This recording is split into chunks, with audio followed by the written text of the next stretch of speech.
to the sixth Appetite for Angus get together. We've been on quite a journey together, starting in the autumn. And what we're going to do today is obviously we're going to look at consumer trends and new product development. And I'm going to introduce, this is going to be led by a colleague of ours, Alistair Trail, who is one of the team we have here at SAC Consulting. And Alistair, you say a bit about yourself and then just continue. We'll run with the presentation then. Oh yes, so and my name is Alistair Trail and I am a senior food and drink consultant with SC Consulting. I've been with the business for four and a half years now, and I work in the area of new product development, working with our development chefs at Elmwood. I've also got an interest in sustainability in the circular economy. Previously to working for SRUC and SC Consulting, I was environmental consultant specialising in the circular economy, and I also worked for Interface Food and Drink, which is the matchmaking service for food and drink companies to work with academia and to do research projects. I've also interested in innovation in the supply chain as well. I lead on the Rural Innovation Support Service for SCC Consulting. But today I'm going to be talking about consumer trends and new product development.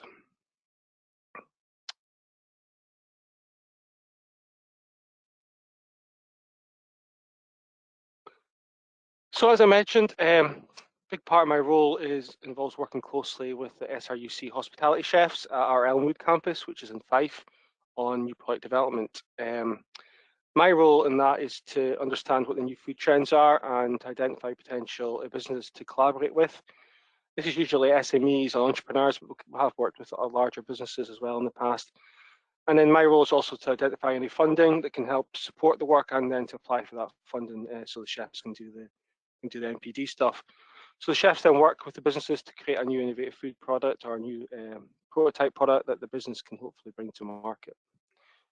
SEC Consulting, through my colleagues as well, can also offer advice to help get that product to market, be that through market information, branding, marketing advice, looking at your USP, selling, pricing, that type of thing, and can help take the product from different inception all the way through to hopefully getting that to market. So for this presentation, information on food trends is taken from a company we've done some work with in the past called New Nutrition Business. That's based on information that they've provided on food trends. So I'd recommend if there's anything you're interested in this presentation to look at their website. And we've also got information on consumer data that's taken from Kantar. They've been doing quite a few interesting webinars recently during lockdown, which have been quite interesting on consumer trends and mainly through the retail side and supermarkets. So the first trend I want to talk about is the rise and continued rise of plant-based products. People want to eat more plants, especially during lockdown, and creative product development is a great way for businesses to help tap into this demand. And it can be an opportunity for any type of business, be that large multinationals down to SMEs and entrepreneurs. The first area really is snacking in mini meals. This can be convenient and snackified vegetables is the biggest area for opportunity for both big and small companies. Consumers are paying a premium at the moment for healthy snacking products. This could be products that you already have on the market, just packaged in a slightly different way to make it more desirable as a snack product. Also see the rise of plant-based beverages. This has changed, fueled by the desire of consumers to get more plants into their diet in a more convenient way. And taste and refreshment are key drivers in this area. Some of the companies work with see as For Goodness Shakes, which is a chocolate flavored plant protein shake made from soya. There's also the rise of hidden vegetables, as I like to call it, health from stealth, which we've been trying to do a lot with my kids recently, trying to get them to eat more vegetables. This is where vegetables are hidden in other foods like cookies, pizza crusts, bakery ice creams, and to give them more of a health benefit or a health halo, so that when the consumer compares products that with hidden vegetables to they're hopefully more likely to choose that one that has that added health benefit. There's also center of plate good carbs. So consumers want to cut down on what they see as bad carbs, and they're willing to experiment with plant-based alternatives, convenient forms of vegetables that replace these beige carbs. It could be vegetable noodles or vegetable pasta, and trying to remove the heavier bad carbs that people want to avoid. There's also the huge rise of dairy alternative, but that's not just milk. We're seeing the rise of other products like yogurts, desserts, ice creams, and cheese. These make it possible for consumers to choose plant versions of a variety of different previously dairy products. Some interesting products in the market at the moment are Halo Top ice cream, which is made with coconut milk, which you can find in Asda. And there's Kite Hill almond milk yogurt. Another area that's a huge rise at the moment is the meat alternative market. It's a huge area of recent growth, includes the development of what we call lab-based food, including the Impossible Burger. But with Impossible Burger, it has 20 ingredients. So the challenge for these products is convincing the consumer to overlook the highly processed nature of these products, and for them to concentrate more on the health and environmental benefits of eating these meat alternatives. But we're not just all becoming vegetarians. We're not all turning into vegetarians and vegans. MPD is making it easier for people to choose more plant-based meals and snacks, but it doesn't mean that people will stop eating animal food. See, at the moment, stats say that between 6 and 8% of consumers say that they're vegetarian, and 20% say that they're trying to reduce their meat consumption. And this has led to an increase in people associated with a flexitarian diet, where they eat high quality meat maybe once or twice a week or once or twice a month, but base most of their diet on plant-based foods. We've seen this rise recently, and I'd say that 29% of the UK population say they follow a flexitarian diet. COVID-19 has seen a surge in consumers making healthy choices, and you certainly see this in the number of innovative products that are now on the market. Some of the ones that I've noticed recently are Peekaboo, which contains vegetables such as spinach and broccoli, but has the taste and appearance of indulgent ice cream. There's Farm and Oven, which is a startup offering indulgent bakery bites and gives you 40% of your dairy vegetables in each pack. It's also a Dr. Oetker's Yes It's Pizza range of vegetable dough bases, which contain 35% pure beetroot or spinach in the dough, and it retails in major supermarkets like Waitrose, Asda, and online at Ocado. Interestingly, I was reading last night that Unilever have announced that they plan to build a €1 billion plant-based meat and dairy industry by 2027. This will include the launch and continued development of some of their products like vegan magnums, Ben & Jerry ice creams, vegan mayonnaise, and they've also developed their plant-based meat through their acquisition of the Vegetarian Butcher, which developed the Burger King's Rebel Whopper burger. So it's certainly an area really on the rise, and big business are really getting behind that.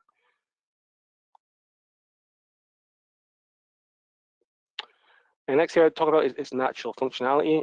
It's a great way for business to market their products as healthy and seen as a powerful driver for ingredients and brands.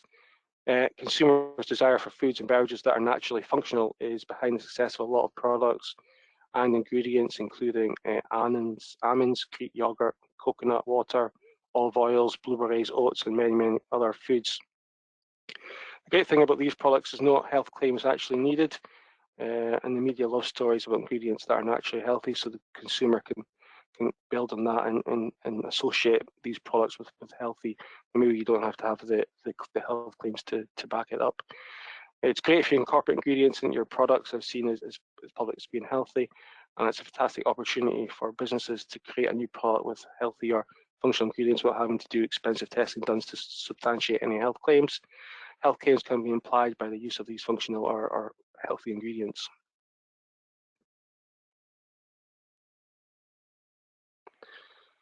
A huge another area on the health side is digestive wellness.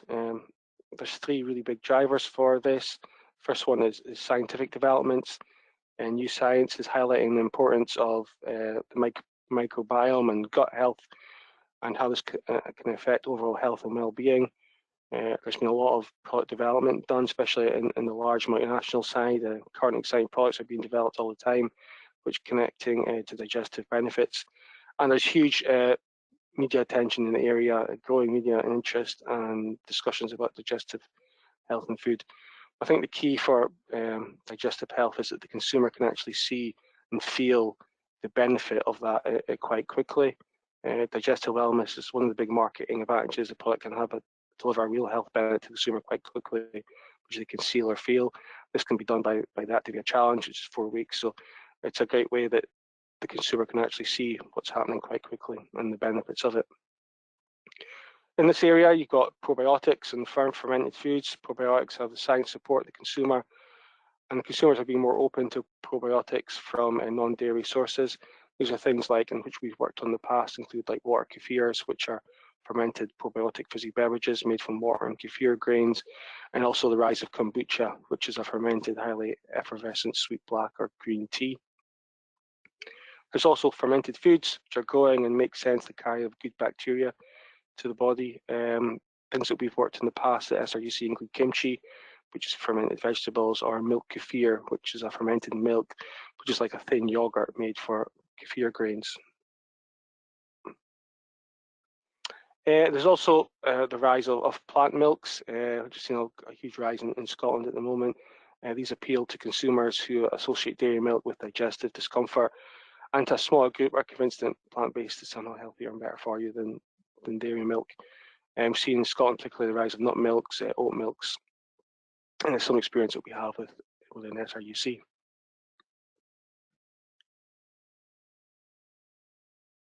One of the other areas that's really developing at the moment is adult soft drinks market.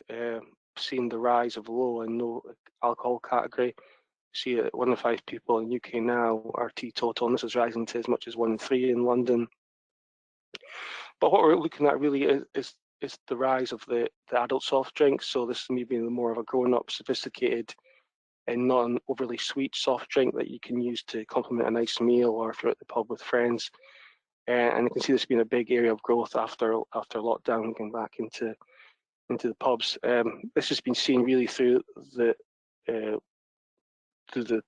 increase in the kombucha market, where people are looking for this nice, sophisticated drink they can have with a nice meal that maybe they want to avoid cola or fizzy pop or fruit juices, and maybe sick of non-alcoholic wines and beer. So I think this is a huge growth opportunity. We've worked in a couple of projects in this area ourselves.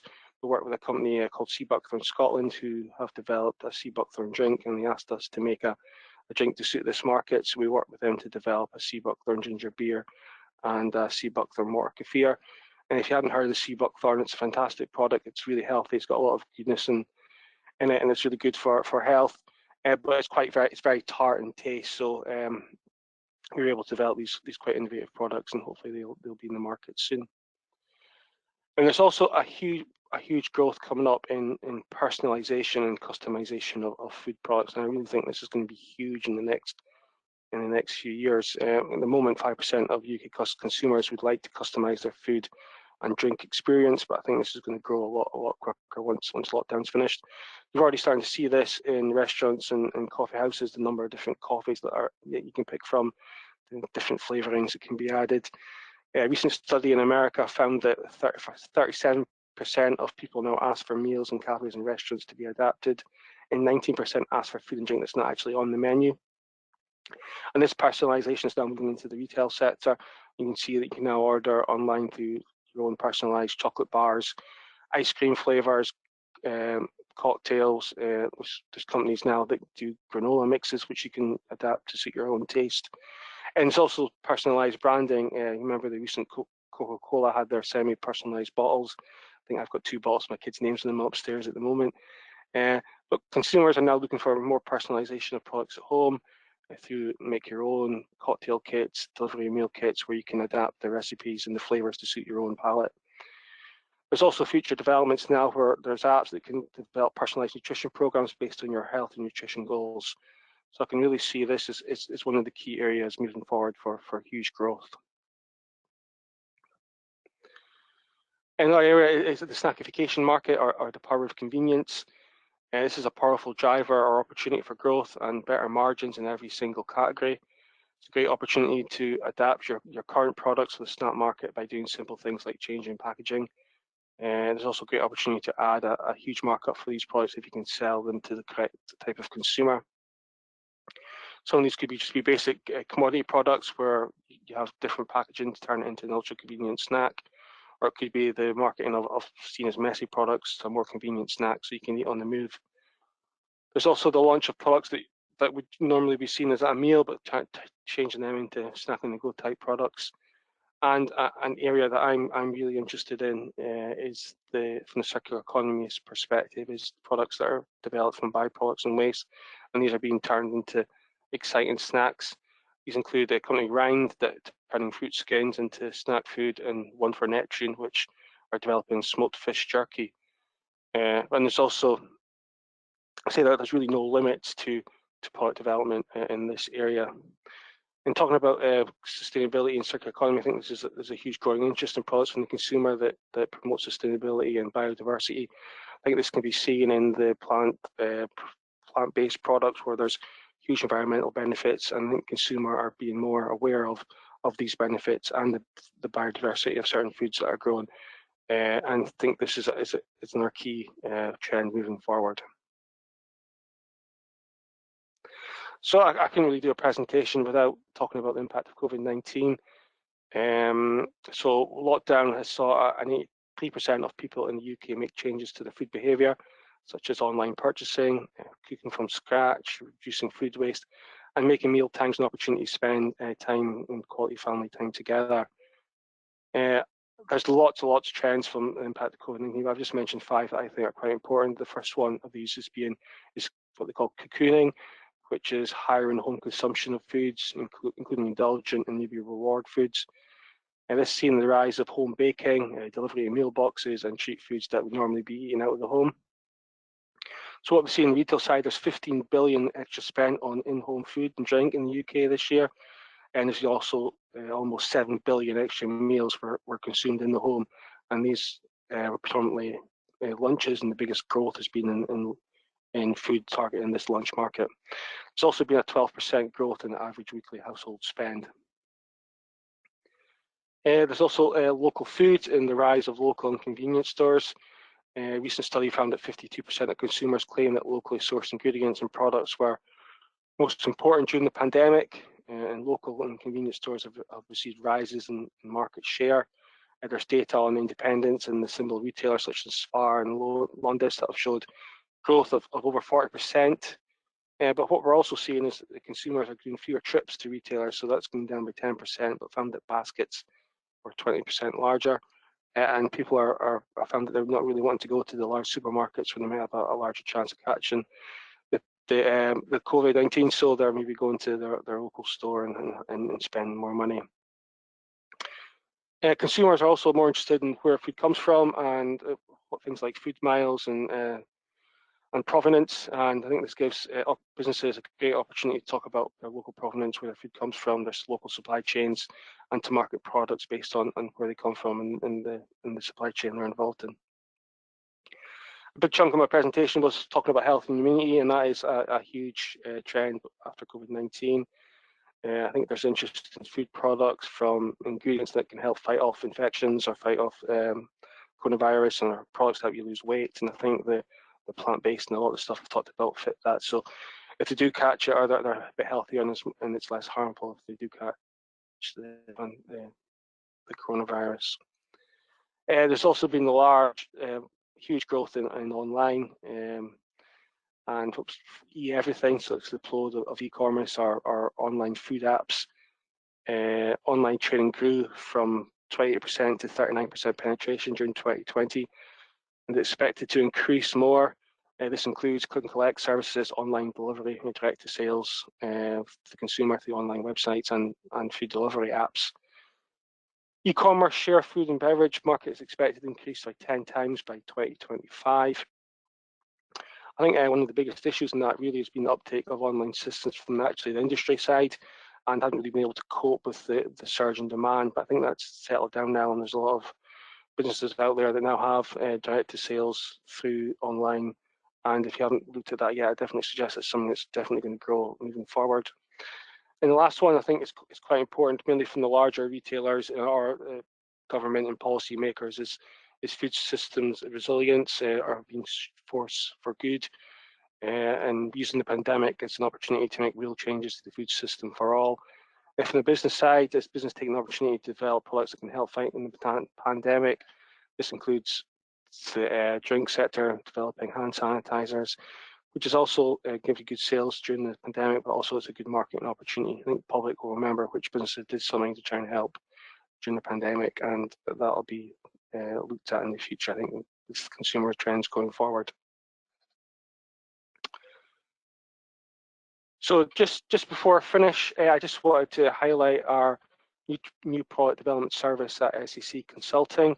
So as I mentioned at the beginning of the presentation, we work with SMEs, entrepreneurs and food and drink businesses in Scotland to develop innovative new food products for the Scottish market. We predominantly work three areas. One is overcoming technical challenges on food products. So when businesses have an idea or entrepreneurs have an idea but just don't have the technical expertise to get that product to work, might be just the flavor's not right or the consistency is not right. We also work with businesses on reformulating their products for health. That could be the reduction of sugar and fat or looking at plant-based alternatives. And the third area we work in is developing completely new products for the Scottish market, or developing a product using innovative Scottish local ingredients and taking other products from elsewhere in the world and adapting them for the Scottish market. So we work with two fantastic NPD chefs. First is in the pictures there is Mark Barker on the left, who is he's been working with myself for the last 3-4 years on NPD. He's a hospitality lecturer at Elmwood and previously worked in a number of Michelin star restaurants all around Europe, and has been a head chef at St Andrews, Old Course and the Scottish Parliament before working at Elmwood. And he's been leading on most of the work since we started 3-4 years ago. And we've recently been joined by Morag Hamilton, who started at the beginning of the year, and she owns her own restaurant in St Andrews and specialising in local food. She does a lot of local game, seafood, and she's come in and has been working on some innovative projects at the moment. And them chefs work closely with myself to do NPD. We've got a lot of examples of projects we've done. We usually do about between 6 and 8 projects a year over the last 3-4 years. So we've got examples of working on Scottish aquafaba products, healthy chocolate truffles that are vegan and nut free. We've done some vegan products like cuckoo, which is a Persian frittata that doesn't actually use any eggs. So we looked at alternatives for that. We've actually done a lot of work with seaweed, using as a salt replacement in healthy crackers and biscuits. Developed a Scottish liqueur using Scottish ingredients, and a liqueur that wasn't overly sweet for a more sophisticated palate. We've done a lot on the dairy side through milk kefirs, and also the alternative dairy through nut milks and oat milks. And again, as I mentioned before, we've worked on the sea buckthorn with the ginger beer and the water kefirs. Sorghum popcorn is another interesting product that we've developed, and we've worked on ambient jellies and using waste from farms and making strawberry vinegars for the salad market and stuff. So we've got a vast experience on working on these NPD projects. We work with Interface a lot in these projects. They're the matchmaking service for academics and industry, and they administer the innovation voucher system, which companies can use to pay for the work. So the innovation vouchers gives businesses £5,000 to work with academics to do collaborative projects. So the £5,000 goes to ourselves, our university college, to do the work, and the business has to match that, but they match that with in-kind, so it doesn't actually cost any money to work with ourselves, and that will really de-risk the project. What they do have to do is match that in kind, so that is actually them maybe attending some kickoff meetings, be that in person or virtually, and maybe pass on some ingredients to the chefs to work with, and then maybe doing some taste testing with family, friends, consumers, and giving feedback to the chefs so they can develop the product to suit the market. We also do work with funding from Scottish Enterprise through previously the By Design grant, but that isn't operational at the moment. We're hoping that will come back, and we can also do direct consultants to projects. And as I mentioned earlier, SEC Consulting are quite happy to work with other businesses as well through taking the product to market through branding, we work to price, that type of stuff, and be happy to work with businesses from conception all the way through to try and get that product to market. So thank you very much for your time. That's my presentation. I hope you enjoyed it. And that's my contact details there. So if you are interested in developing a new product and would like for some support from SRUC, SEC Consulting to develop that through our chefs, and please get in touch on the email address there. So thanks very much. I will open it up to questions and stop sharing your screen. Thank you, Alistair. Brilliant. It's great to hear some about some of the key trends. and actually thinking about how they can be adopted and adapted